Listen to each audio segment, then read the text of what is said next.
Hello guys, samahan niyo ako. Unang project ng pag-uwi ko sa Pilipinas bilang sa OFW. Ayan, nagpatapping ako sa sa rooftop kasi tumutulo. Ay hindi magandang pakagawa ng slab. Kaya ayan, naghahalos na ng pantapping. At ito naman nga pala yung langka ng kapitbahay. Sa pinsan ko yung Kamanay Perla. Ayan, daming bunga. Nakakuha kami ng hinog dyan at saka ginulay. At hanggang sa ngayon patuloy pa rin sa pagbubunga. Kaya malaking pakinabang nung may kapitbahay ka na may mga tanim. At ito rin yung mangga dito sa loob ng bakuran. Yan, marami rin bunga yan. Ayun ang kuya ko, pasipol-sipol, pagala-gala lang dahil siya ang taga-Mando. Ito nga pala yung tawag dito, yung sa baba naman. Ito, pasensya na kayo, ay medyo maliit lang yung bahay. At hindi naman sa yan nga pala yung ang back to back, side by side ng ng bahay na pinturahan na. Yan naman yung yung bagong bili, bagong na ipundar. 626 square meter, pero nabili ko yan sa murang halaga lang.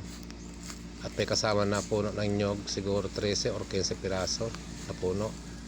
Ayan din ang pinagkainan ng buko ng mga madlang people. Ayan. Tapos habang nagpapagawa sa bahay, syempre hindi mawawala yung magawa ng lutuan. Kahit na sa kahoy ba, dirty kitchen kung tawagin ng ayan, pinagawa ko rin yan para may luto sa kahoy. Sayang kasi yung mga palapa ng nyug ay nabubulok lang sa likod, kaya ayan, nagpagawa ko niyan. At sana pagbalik ko okay pa rin yan. At ito naman pala sa sa loob. Sa loob naman pala ito ng ng bahay. Tingnan nyo, pa lang yan, skin coat ang ginamit kasi mali yung pintura nga nabili ko. Mayroon nakatambak na pintura dyan na 3 pang balde, kaya lang mali siya.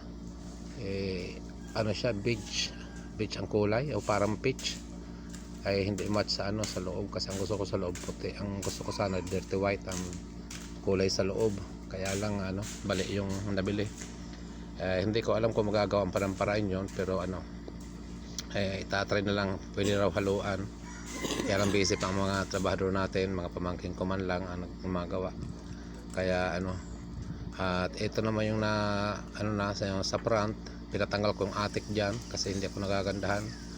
Ayan, medyo okay na siya.